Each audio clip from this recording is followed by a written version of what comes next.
7월 3일 EME의 경제머니 시작하겠습니다. 대전산업단지협회가 40년 만에 공단으로 승격되면서 해결해야 할 과제도 산더미입니다. 전국 최초로 진행되는 대전산업단지 재생사업 기반시설 공사는 물론 서측 진입도로 연결 사업인 가칭 한샘대교 사업과 LH공사가 진행되는 복합용지 개발 사업이 대표적입니다. 기반시설 공사는 애초 2020년까지 계획됐지만 입주기업과 주민보상 문제 등으로 사업이 지연되면서 2021년으로 미뤄졌습니다. 현재 산단 재생사업은 작년 1차 사업으로 산단 삼거리에서 주 한스코 공장까지 연장 1.6km, 폭 20m 2개 노선 차도와 보도 개선, 지중화 사업이 마무리된 상태입니다. 2차 사업은 편입지역을 중심으로 기존 포장을 철거하고 관로 공사가 진행 중에 있습니다. 재생사업의 핵심이라 할 수 있는 서측 진입도로 한샘대교 사업은 기존 계획대로 추진될지 사실상 우려가 큽니다.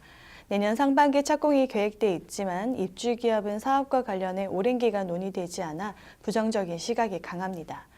한샘대교는 대전 산단과 서구 둔산동 샘머리 마을을 연결하는 사업으로 이 사업이 완료되면 대화동과 읍내 등 교통 여건 개선과 물류이동 효율성을 높일 수 있을 것으로 전망됩니다.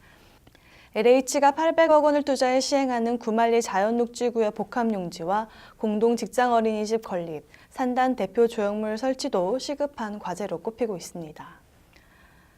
우리나라 국민의 91.2%가 국토의 16.6%에 불과한 도시에 살고 있습니다.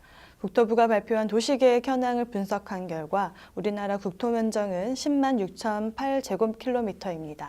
이 중 도시는 1만 7,635제곱킬로미터에 불과했습니다. 우리나라 국민의 91.2%가 국토의 16.6%에 불과한 도시에 살고 있습니다. 국토부가 발표한 도시계획 현황을 분석한 결과 우리나라 국토 면적은 10만 6,108제곱킬로미터입니다. 이 중 도시는 17,635제곱킬로미터에 불과합니다. 우리나라 총인구는 5,178만 명 가운데 4,754만 명이 도시에 살고 있는 셈입니다.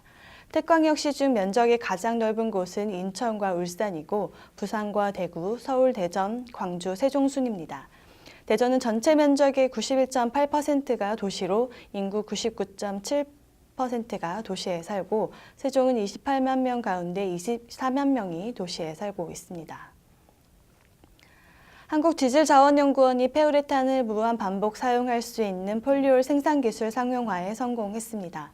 사용이 끝난 냉장고를 해체하는 과정에서 나오는 페우레탄 폼 단열재를 재활용하는 것으로 새 제품보다 단열 성능이 우수합니다.